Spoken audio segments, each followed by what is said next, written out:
Hey, my friends, we will be right back to the show. But I have a question for you. Are you struggling with the impact of childhood trauma? Well, know that you're not alone. I'm here to let you know that I'm starting a brand new weekly coaching group that includes a year of life coaching, accountability, support, habit and goal setting, and more. I'm starting a waitlist for the group right now, and I'm only taking a handful of people. And I'll let you know that through this personalized coaching, we'll work together to help you understand how your childhood trauma has shaped your beliefs, behaviors, emotions, and will help you create a roadmap for healing and growth.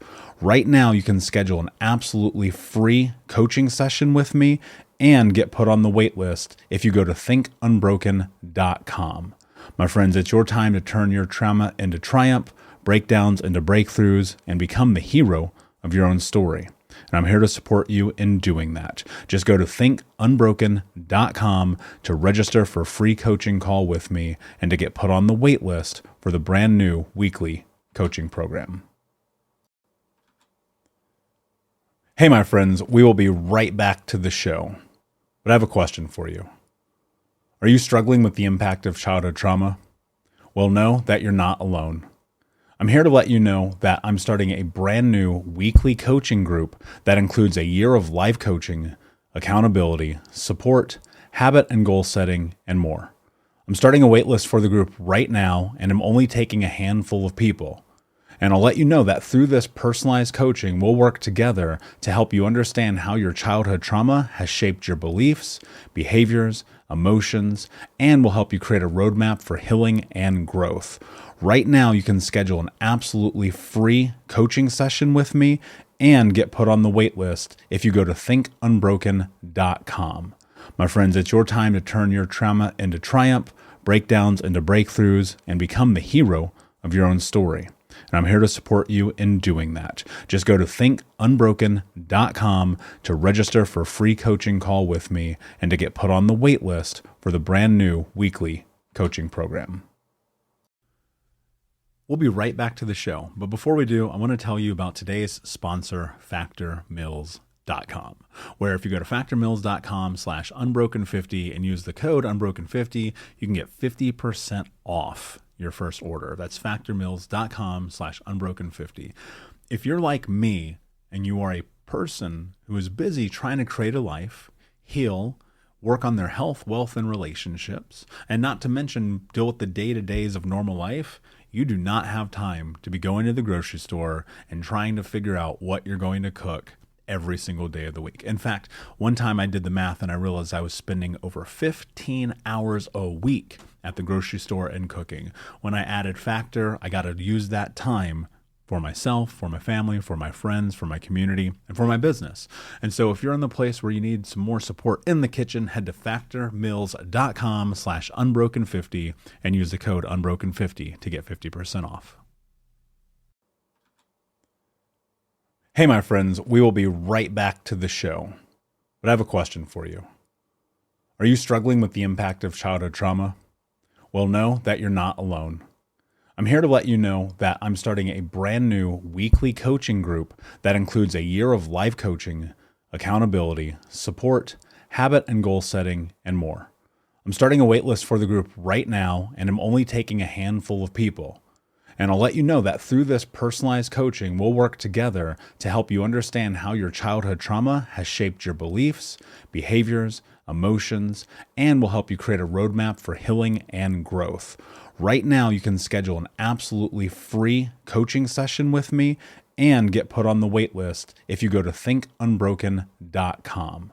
My friends, it's your time to turn your trauma into triumph, breakdowns into breakthroughs, and become the hero of your own story. And I'm here to support you in doing that. Just go to thinkunbroken.com to register for a free coaching call with me and to get put on the wait list for the brand new weekly coaching program. Hey, what's up, my friends? I hope that you're doing well. In today's episode, we have one of our legacy guests, Chelsea London Lloyd. And Chelsea and I are going to explore death. I know, a hard subject, a subject that for many of us in an ideal world we would love to avoid, but in reality, we are all going to be impacted by it. This conversation is really beautiful as Chelsea talks about her journey in losing members of her family and the way that she has used that to help change her world. This episode is really beautiful. And to be honest with you, it made me quite emotional when we recorded it.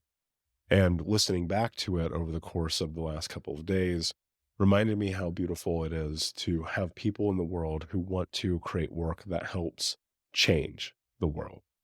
And so, without further ado, my friends, Chelsea London Lloyd. Hey, what's up, Unbroken Nation? Hope that you're doing well wherever you are in the world today. Super excited to be back with another episode.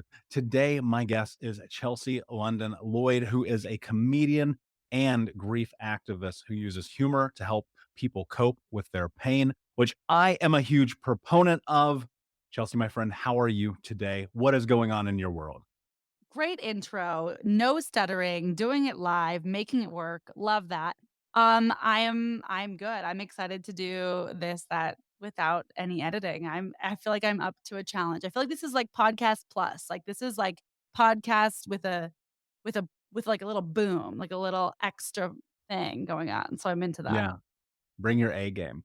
Totally. Um, I have to. Have to. I'm I'm super excited to talk with you because I found you on the grams and I was just I love the way that you use humor in talking about some dark. And I think for one, I love stand-up comedy. It's been a part of my life since I was a child. So much so that I used to get in trouble for quoting Richard Pryor. And so anyway, neither here nor there. Before we jump in, I'd love to have you create a little context here. Tell the audience a little bit about high level your journey, how you got to where you are and where you're at with your life today. Great. Just a quick moment of you sharing your whole life. No pressure. No, I'm from the Bay. I've been in LA a long time now from USC Theater School and beyond, and I've been pursuing comedy for many years now. I do stand up.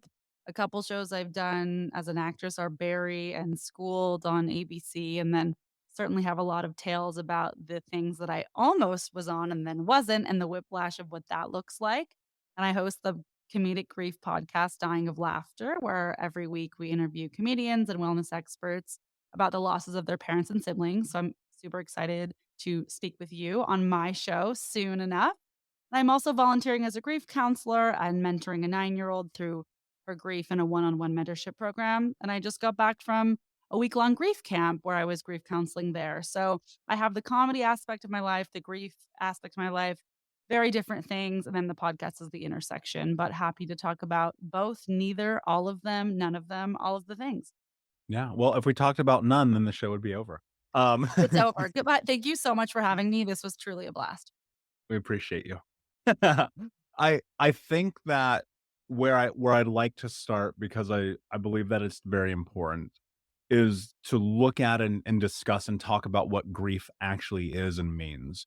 I've found that throughout my own journey, that's been something I've had to wrap my head around, having multiple losses in my life. And it's a part of the human experience. And for whatever reason, because of the social structures of the world that we live in today, it's almost as if at times there's not space to have grief, to not mourn. It's kind of like, all right, on to the next thing, keep your life going. We'll light a candle every now and again. Talk to us about like what is grief? How do you define it and what does that mean? Love that. I think that grief is the feelings that come up for you around specifically loss of a person or individual, and yet it can also be an experience, a life change, such as many of us who feel like we experienced grief last year through the COVID-19 experience and the pandemic. So it's the feelings that you have surrounding your deepest, darkest tragedies and how you also move through that and move forward. So I feel like there's a negative connotation surrounding grief, and it's certainly a taboo topic. Even to this day, even with the communities doing their best, the grief world trying to become more open about everything. But I think there's still a lot more work to be done so that we can take the stigma around from talking about sadness, as the American way goes. How are you? I'm good. I'm fine is the default. It's almost as if you don't say that, there's something wrong with you. It's almost as if someone's asking you, they're hoping that you just say you're good so that you can continue to talk about positive things, which is why I'm a fan of the open ended question. how are you feeling rather than you good or how's it going? That kind of elicits like a yes or no, I'm good or I'm not good response. So big fan of open-ended questions and exploring the darker as well as the comedic and lighter sides of what grief means.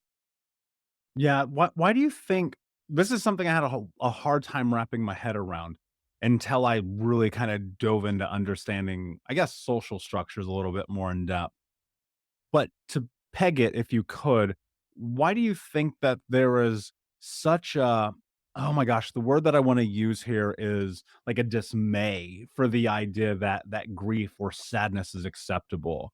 What is that where does that come from, and why does it feel like it's such a part of the normative structure of our world?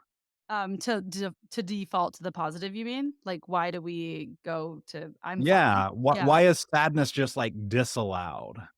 Such a good point. Hey, something I'm still exploring, but I feel that if we can't acknowledge what we see in ourselves, then we're not going to see it in other people. And so if you're not necessarily comfortable exploring your own depths and sorrows, like why would you be able to hold the space for somebody else? So I think it all comes back to having deeper conversations at younger ages, exploring grief, death, and other trauma with both a capital and lowercase t's in elementary schools. For instance, what about going around the circle at age 5 in kindergarten and talking about your first experience with grief, whether that was a goldfish or a grandparent or perhaps a parent or sibling at a younger age, then it gives people permission to say things out loud that they currently do not. But we also kind of have a toxic positivity culture to a fault. I mean, depending who you ask, I'm sure there's some people that say, "Why are we always so positive?" And some people would probably say, "Why are we all so negative as a society?" When really the middle ground is the sweet spot. But just getting more comfortable with talking about your quote unquote secrets to strangers, I think is something that will help our world feel more connected. It will help deepen our listening. And that's not to say you need to spill all your tea or and share very, very personal information with people online or in person just because, but ask yourself if you're not doing it at all, is that working for you? How's that going? Because if we all knew a little bit more about each other, then we'd understand our experiences more and have just more connection and understanding. So there'd be hopefully less of the tension and the trauma that we see across a multitude of sections in our world, not just grief related, right? We've seen a lot of things happen in this past year that clearly is a lack of conversation, a lack of compassion, a lack of listening. So that's what I think. What do you think? What is Yeah, your explanation? I wonder what you think. well, it's the human experience, and I think natively, though I would wish that I didn't think it, I to an extent, I believe that humans, we natively like to suffer.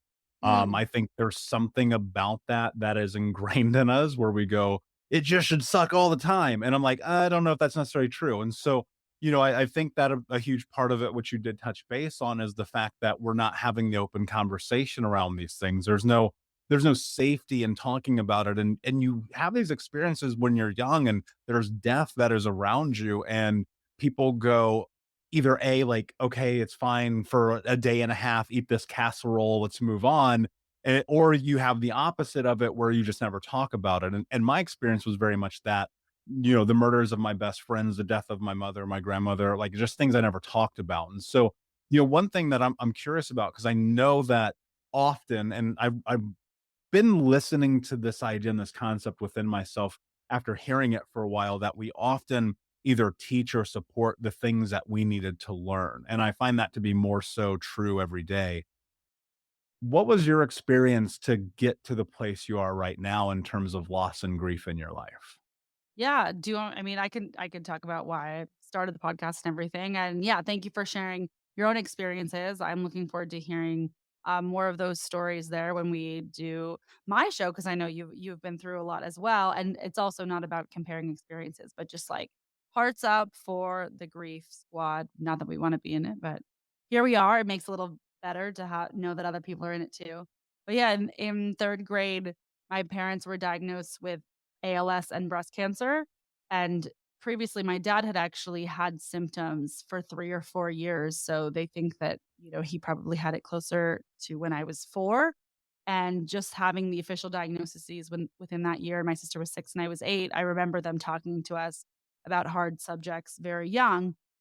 where there was like this big convo, hey, paralysis. And well, actually, that's a lie. I'm not sure if they talked to us about paralysis, but I think they did say, it's possible your dad's body is going to change and your mom's hair is going to change and things like that. And I became really interested, not just about what they were saying, but how they were saying it and how it felt very unnatural and uncomfortable to talk to us about it. I remember that clearly. I don't fault them. These are big topics with young kids, but it became a part of my life, for the rest of my life and through today. So my dad had ALS through when I was like the day after I turned 19, when I was a freshman at USC, and he was paralyzed for over a decade. He moved into a care home when I was 12, and he lived there for the rest of my life. So I would travel, 45 minutes to see him like once or twice a week, and just seeing it all. I mean, it's really all inspired by that experience, seeing someone's life completely shift. You can't necessarily work. I mean, you can't. Many people's lives change for so many reasons. You can't feed yourself. You can't take a shower. I mean, paralysis is a big deal, and also the interesting experience of not being paralyzed and then being paralyzed almost overnight. And yet, it took a few years till he couldn't move at all. So I remember him walking around, without the uses of his arms, but he could walk. Then he couldn't drive, and it was kind of this slow progression of essentially his demise. Of I watched him die very slowly. So I think that really inspired me to search, right? Like what is the meaning of life and what is anticipatory grief and why do I feel this way and how does he feel? And he would be very open with me about the pain that he felt. With, he was a lawyer and, giving that up, and then he kind of switched careers to do real estate stuff, and he was even doing some online stuff. And then eventually just you can't do even that.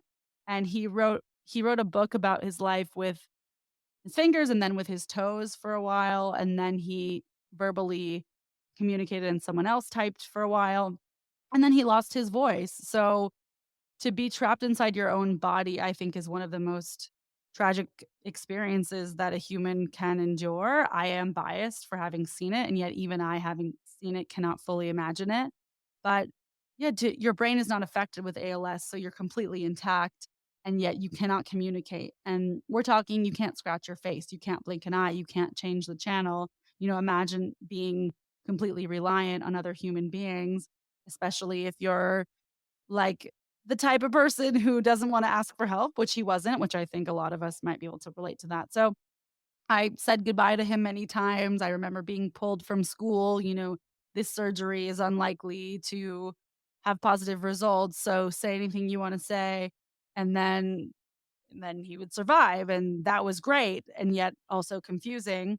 And when he finally died, it was almost a relief to my mom, who had been caring for him for such a long time. And if you think about weird details, which I guess I'd rather not, but I'm like, oh, yeah, they didn't have sex for the last 10 years. Like their relationship was very much a friendship at that point, and also very, very complicated stuff. Like it's messy. Like like he would have moods. He would be depressed. He would freak out.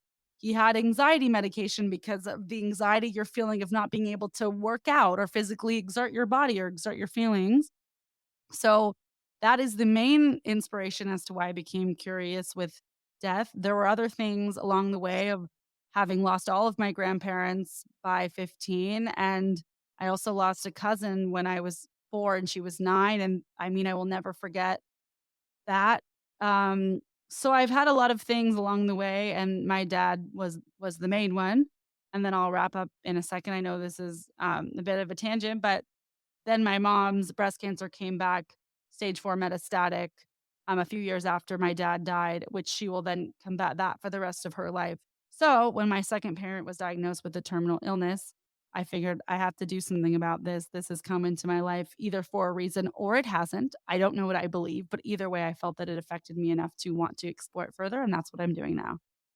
Yeah, and thank you for sharing that. And in this, I believe that so much of the human experience and moving into these places where, call it healing or call it understanding or acceptance or whatever it is that we need, comes through communicating about it. And I have found that in my own journey, the idea of like stuffing that down just played such a pivotal role in my own self-destruction, not only about death, but about all the things about life in this experience. And I think that and and this has been my experience, there's a certain sense of freedom of being able to not necessarily only let it go, but to process these things and to move through continuing your life when you're able to discuss them. And so I think that that's a huge part of the journey. And so I have a vast amount of appreciation for your willingness to be able to help other people through that process, right?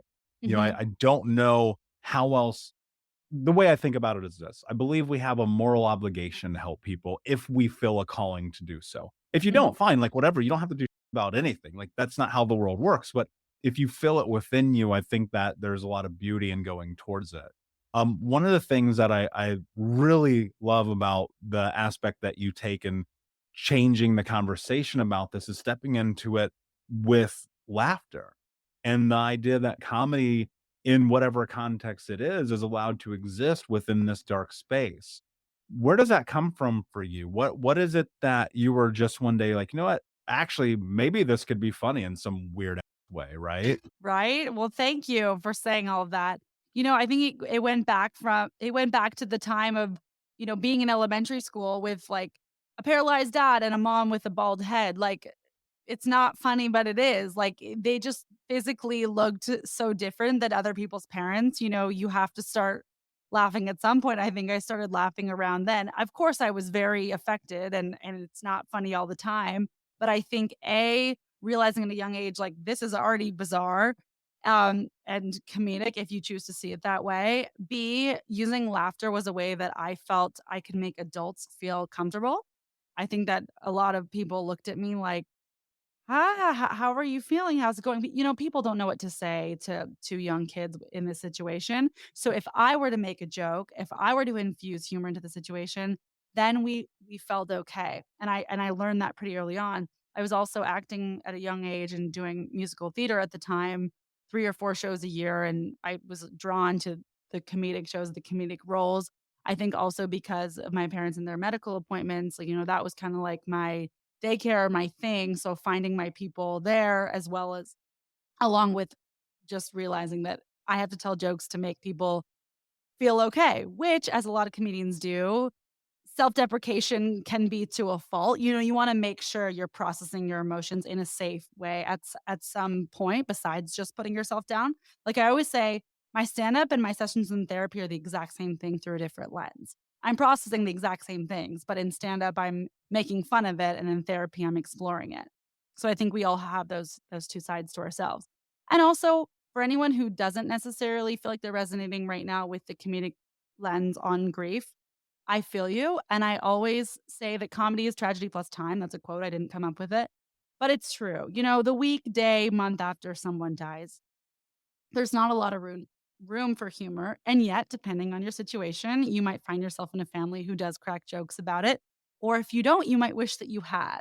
So, I hear a lot of good stories in my counseling and podcast work about, like, "Well, actually, the funeral was really funny because this, like, they sent the wrong casket, they did this, my grandma slipped me a $50 bill, my uncle was high during his speech," like, whatever. Things that are either A, hilarious, or B, so uncomfortable, bizarre, or comedic that you just have to laugh out of sheer will. So I was exploring all of that through childhood.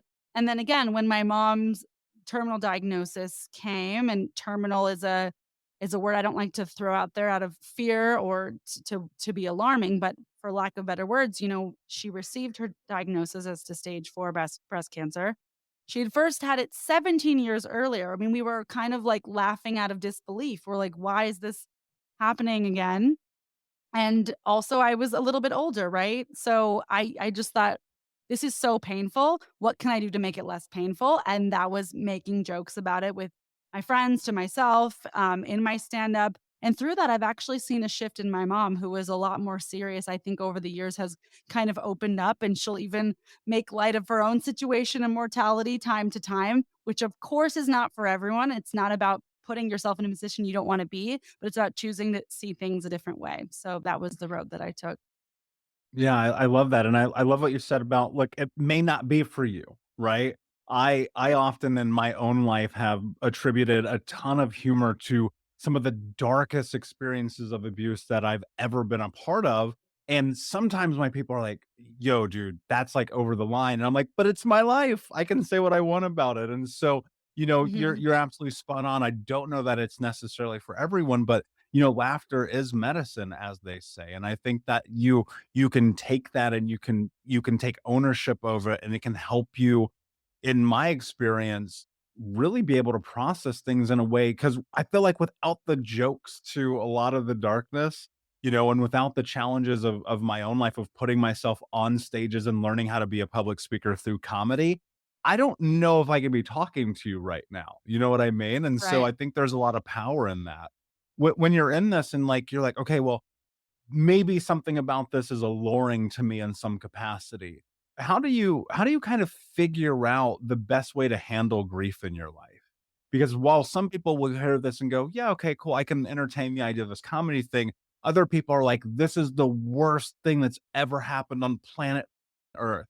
So how do you kind of like start to navigate the approach of working through this? Right, right. And let me be clear, I too think it is the worst thing on planet Earth. And it is never to take away from that. And hopefully by even listening to what I'm saying now, like it's clear that it's a very serious thing. And even my podcast episodes, people don't know what to expect. And like some are really funny and I have comedians on and we're shooting the and some people are sobbing hysterically. Like not all the episodes are funny. It's just that in every interview I at minimum ask them about a comedic element of their journey or things like asking their person's name. And it's just kind of to show it's a lens to show people that like, hey, this is a safe space for you. This isn't like an ancient, we're a 50 plus grief group and we're talking angels and blah, blah, blah, and finding meaning through XYZ rainbows or Bibles. And there's nothing wrong with that. And there are powerful elements to that as well. But I think it's also just a way for people to be like, when they're searching through grief things and then they come across my stuff, like, oh, that's different, or oh, like I am from a funnier family, so this resonates. So that's kind of just the way that the dots are connected there. In terms of advice for processing grief yourself, again, con equals tragedy plus time. So it is very possible you don't find things funny right away. Some recommendations I would have are the dinner party is a virtual grief group. It used to be in person and perhaps we'll come back in person. I lead virtual grief groups through there, and there's plenty of tables that you can join. And it's people in their 20s through 40s who are exploring grief, and there's tables specific to parents, specific to siblings, specific to friends, specific to BIPOC individuals, and what have you. Mine is exploring humor excuse me, mine is exploring grief through humor. So there are things like that. But I would say find an individual that you can talk to about your experience. And if you don't have one, there's things like these virtual grief groups, which I always think, even if you do have a best friend or family member that you feel comfortable talking to, there's something really powerful and badass about opening up to a group of strangers about what you're going through. And just, they don't know you. So there's not that inherent judgment or thought process. So finding a group like that, the dinner party is completely free. There's also a buddy system on there, so if you do prefer one-on-one, they can match you with someone who lost someone in a similar way to your own. I also recommend virtual therapy. I've been in virtual therapy for a year, or of course, in-person therapy is lovely too. I use the platform BetterHelp. There are many out there, and they're popular for a reason. They're also more affordable, and if you are bedridden or disabled in some way, like my dad was, then there's possibilities for you to access therapy from your own home, which is really beautiful as well. I would also say just start to explore how you're feeling now and yet marking your calendar. I mean, this sounds bizarre, but like it's common to push your grief aside and figure like riding the momentum of life is something that we do. Like in college, I just rode the momentum of the busyness and craziness of college. I don't feel that I really started processing my grief till about 5 years later. And even marking your calendar with something as bizarre as like check in with self, check in with feelings, check in with grief, whatever you want to call it. You can also just put on your calendar butterfly and not tell anyone what you're doing. And really take an hour a month, hour a week, whatever you can do, and say, how am I really feeling about this? I'm a fan of the free write journal. I've resisted this for years. People say this, but it's true. Writing everything down, like literally as much as you can, setting a timer, they say for 10, 15 minutes and just going for it. I feel bizarre. I feel crazy. I don't know how I feel. I feel sad. I miss my person. I don't know what to say. This exercise is, someone told me to do it, blah, blah, blah. Like, you just have to get you have to get it out, and some people use exercise, some people use journaling, some people use, like, venting on the phone to their friend or whatever. Whatever your thing is for you, you gotta get it out because it will be trapped inside of you, and it will come out, years later. So the dinner party, journaling, there's a book called Modern Loss: Candid Conversations, about Grief, Beginner's Welcome. I think that's a good beginning guide to exploring grief. You can also my podcast has a lot of episodes of young people grieving, so if you just wanna listen to other people's stories as a way to process your own, that's why I love podcasts. I know you love podcasts, you have a podcast. You can learn so much about yourself from tapping into someone else without having to cross the awkward barrier of like, "Hey, I'm so and so, and my mom died, and I saw your mom died, so, like, let's chat." It's just like, you can listen to this person talk about their grief and learn hear what they have to say, and you can benefit tremendously from that way as well. Yeah, and there's so much power in human connection. And I really want to like go into that for a moment because I think that we often come from this thought process that we have to go through this process alone Mhm. or that we can only have this process when something happens. And I'm such a big proponent of community because I look at and I understand the truth that no one's ever been able to really navigate this thing we call life on their own.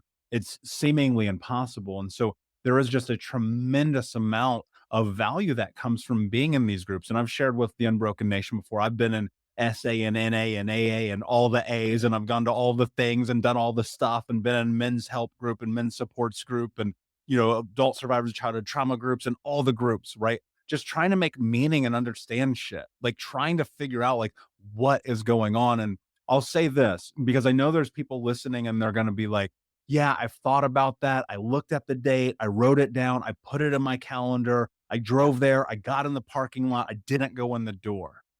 One of the most important things is just going in the door, right? And the fear that comes along with that is like, I recognize that, I understand it. I would imagine that you would agree as well. We all have that fear of the judgment, the shame of the guilt, but I have found walking in and being in those rooms or picking up that phone or writing that text has been the difference between a lot of success and failure in my life. Mhm. I love that. Thanks for sharing that about just getting in the door. It is in some ways the hardest part, but it's the best part, and it's something to be really you should be really proud of yourself if you do make that move. So I'm glad that you've shared about your own experiences getting in those doors too. Yeah, I agree, and people in those rooms are there to support you. That's why they're called, support groups. Um, Shocking, I know. It's, like, wild how they did that.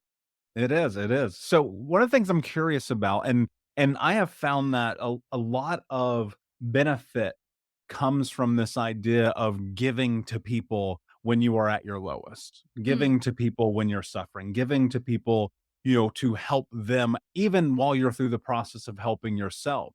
And I know that you mentioned when we first began that you're helping this 9-year-old child go through this grieving process right now during this pandemic. What is the importance of giving for you and what kind of role does that play in your life? Oh, I'm so glad you asked. That's a strong question.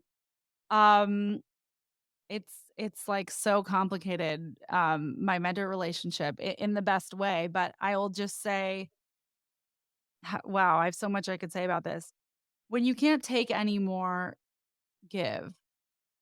I love that so much, in this busy world when we're trying to make our next move or figure out what's next. And, I know you're entrepreneurial, of course, and I am too. And so is, especially people trying to make their own way now online or whatever else. It's like so much of putting yourself out there. And when you can't take any more give, I think is really some of the best advice I've ever received. So I'll summarize what it's been like. And please cut me off at any time. Um, so last year, what was a hard year? I was working for BuzzFeed at the time. I had just started their talent program. It was a talent residency, 10 of us after some screen tests and fun things like we're selected to do this program where we were being mentored to essentially become viral BuzzFeed people, no pressure.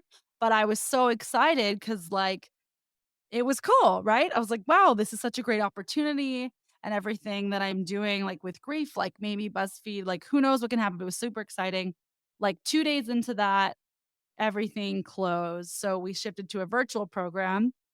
So we were making a lot of videos, So during the pandemic, I was making 3 to 5 videos a day for the first, I don't know how many months, 3 or 4, and it was really awesome. It was also exhausting, and we had cool mentorship from, like, Instagram and, like, cool people, like, helping us to try and succeed online, and I felt this juxtaposition this the entire time, which is kind of the summary of my personality of, like, this is so amazing, and the world is crumbling before our eyes, and there's such a bigger picture here. Um the grind of like wanting to succeed, but then knowing it's not the most important thing right now. All of my other acting and comedy, experiences had been canceled. I was unavailable for a big commercial, shot. My stand-up shows shot. My festivals, everything shot. I was supposed to MC the Young Survivals Coalition first stand-up show for breast cancer survivors. There was like 800 people. I'd booked the comedians. I was like hosting it.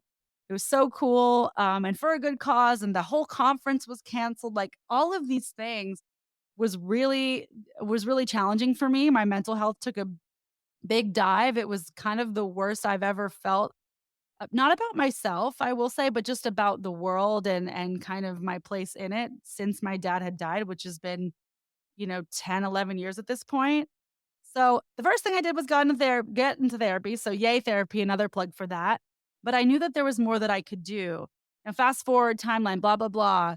I ended up being let go from the program early for not going viral. I wrote this essay about that experience if anyone's interested, because it's kind of hard to explain. I'm in the process of getting that published right now. But I was like, I'm cut from this thing. I was the oldest one, even though I was still 29. I was like, you didn't go viral and you're cut. And it was like such a horrible feeling. I mean, I felt horrible about myself because I was making videos about grief and stuff I was proud of. But I mean, I have a lot to say about numbers and social media, which I kind of am saying, and I'll kind of table at the same time.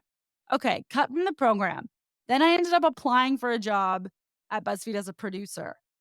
Got the job, a few weeks later, which was both amazing and weird because some of the people that had let me go were like, "Oh, now you work here again and now you're, like, in charge of some things," which was really awkward but cool. I pitched myself as I wanna be a grief producer and produce viral content around grief. I wasn't necessarily in that content. I made really cool videos like losing a loved one to COVID-19, moms without children talk to children without moms, like stuff I was like super passionate about. And I wasn't being looked at for like views. It was less personal and yet it was still a fit. So it ended up being really beautiful. That said, all in all, social media, I'm obsessed with it, but it's not fully for me. Like with my mental health, I realize I can't work in it every day. I lose my happiness around it. And so ultimately, after a year, I decided to move on. And in the depths of my like depression around what am I gonna do? I had these cool opportunities and virality and weird, but like it was about grief, but like it was still superficial because sometimes I don't know. Sometimes I don't know how else to say it. Social media just is. I decided to enter a one-on-one mentorship relationship through Walk with Sally. It's the equivalent of Big Sisters, but for families impacted by cancer. They said, we have a 9-year-old child whose mom has stage 4 breast cancer. My mom has stage 4 breast cancer. I thought, this is rough, but I'm inspired. And they put us together and we started meeting every week on Zoom and then once a month in person at the time. Now we do more in person, but when it was all crazy McGee, and we would go for walks and we would go to the beach. And now since then we've done some more interesting things. We do like childhood yoga and art therapy and like shopping and beach days and all these cute things. And I became really close to her mom during the pandemic. It was the best thing I ever decided to do. I found so much more meaning than in my job. Of course, you have to have jobs too, so I understand the balance of it all. And I thought this is what I meant to do. This is so rewarding, and I could like live what I was doing. Like I was talking about grief online, but like I wanted more. I wanted more, I guess, impact or when you can't take any more, give. And I felt like I'd taken such a weird experience and I wanted to give. And so I just thought, why me? But if not me, who? And if not now, when? Now, unfortunately, a few months later, her mom didn't make it. And that was a really, really challenging experience because even someone who is prepared for these things, such as myself, it was still a shock. And she went into the hospital Christmas weekend and she didn't come out. And we're talking single mom, you know, we don't, Camila's dad is, actually, yeah, I don't want to talk too much about it, but the dad's not in the picture, right? And underprivileged community, not necessarily having the financial resources that my mom has. And I mean, I just was heartbreaking to watch. So I knew we were going to be matched to talk about breast cancer. I didn't necessarily know we were going to be matched to talk about grief so soon. And yet here we were during a pandemic, also navigating that. And long story short, it's the best thing that long story long, actually, because that was long, but it's the best thing I've ever done. It's one of the most rewarding things of my life. We're still actively in touch. We get together all the time. We talk all the time. And everyone's like, she needs a therapist. Like, oh my God, this is wild. Well, guess what? I'm the therapist. Guess what? Not everyone has access to mental health resources. And there's so many, like, cultural differences, like so many things standing in people's way. And it's not their fault, but just to even understanding what that could look like. So I felt like I had to really step up and I just did. She called me when her mom died and I was there the next day and we did a beach ceremony and processed and we continue to process. She's 10 now. And so that's a very long-winded answer, but that's what I'm doing right now. Yeah, it's powerful, and I think that there's first off, and there's something beautiful in it. So I'm proud of you for being willing to step into that because we're faced with the opportunity to impact change in people's lives, and I think often it's lost on us the reality that a single person being impacted by what we can give them will pay dividends in ways that we can never fully understand. And so many people are like, "Yeah, but if it's not 10,000 people, why bother?" And I'm like, well, maybe one person, right? Maybe one person. And I'm not saying don't help 10,000 people, like for sure do that too, right? But that's if you're called to it. That's if you see it. If it bothers you, if it keeps you awake at night, if you're like, I know I need to do this, then at some point, because I'm gonna assume you had fear in stepping into this, you just have to be like, I'm going to do it anyway, because the difference between your decisions in life, they play a huge role. One of the things as we start to tell off here that I'm really curious about is as you step into what's next in your life, what's your mission around grief in this conversation? What is it that you want to try to accomplish with this? Wow, big question. Hey, no pressure there. What is your life's mission? I mean, I and thank you for saying those nice things. I mean, I hope to continue elevating the mission of exploring grief through comedy specifically and hopefully doing more. I have two different things that I do. I talk about it in my stand up and that's strictly jokes, but also would hope to continue the mission with exploring this in schools, like being booked to help kids in schools, being booked in personal speaking engagements, and continuing to explore this. Like for Fatherless Father's Day this year, I did an online workshop exploring grief through comedy, and that was just one of my favorite things I've ever done. So continuing that and continuing to show up each week on the podcast, much like yourself, and above all else, continuing the conversation on the other side of thing, I would love to play a role in a scripted dark comedy about death, on my actress side, which is a different mission than my personal life. But from a career point of view, like I want to make and be a part of all content talking about dark comedy and pertaining to grief over there. But that's a little bit more up to other people. You don't have quite as much control as an actress as to when and how that happens. And it is, and it will, and it does. And yet, these are the things that bring me joy of you get to make your own mission. You get to put yourself out there. So that's what I'm continuing to do. Yeah, I love that. There's always space for the parlay. You can chase the dreams and build the career that you want, understanding everything that you just said, and still spend all of your time over here trying to fulfill your soul. And hopefully you do both at the same time. In my experience, I think it's possible. As I always tell everyone, a little patience, right? My last question for you, or excuse me, before I ask you my last question, can you tell everyone where they can find you? Sure. Yes. I'm on Instagram at Chelsea Who Else. Like that's who else but Chelsea. You can also Google Chelsea London Lloyd. And then my podcast account is the Dying of Laughter podcast on Instagram or the Dying of Laughter podcast on all the podcast places. Or On Facebook, I'm starting to blog more, and I actually just got verified on Facebook yesterday, so that was kind of exciting. Cool. Awesome. And I will say this for the people listening right now, because I know I'm talking to you, the person listening who's like, none of that was funny. Yeah, go listen to the podcast. So my last question for you, my friend, is what does it Mhm. mean to you to be unbroken? Ooh, love that. Yeah. You're like, "Where's the I thought this was supposed to be funny." Yeah, you can also Google, like, Chelsea Lloyd stand like, you can see the other side of it, and then maybe it'll make more sense, but I like to keep it real on the interviews. What does it mean to be unbroken? To be unbroken means to rise up with resilience and continue forward through the face of adversity and dark times. I love it. Poignant, simple, beautiful. Chelsea, my friend, thank you so much for being here, Unbroken Nation. Thank you for listening. Please like, subscribe, comment, leave a review, tell a friend. And until next time, my friends, be unbroken. I'll see ya. Thank you so much for listening to Think Unbroken. Please share this episode with someone who could use it and help us move forward in our mission of ending generational trauma in our lifetime. And if you would, please take 5 seconds to pop on iTunes or Spotify, hit that 5-star, leave a review, and you can also reach out to us on social at Michael Unbroken or at Think Unbroken. And of course, you can check out our YouTube channel at Think Unbroken. Thank you for being a part of Unbroken Nation, my friends, and until next time, be unbroken. Hey, my friends, we will be right back to the show, but I have a question for you. Are you struggling with the impact of childhood trauma? Well, know that you're not alone. I'm here to let you know that I'm starting a brand new weekly coaching group that includes a year of live coaching, accountability, support, habit and goal setting, and more. I'm starting a waitlist for the group right now, and I'm only taking a handful of people.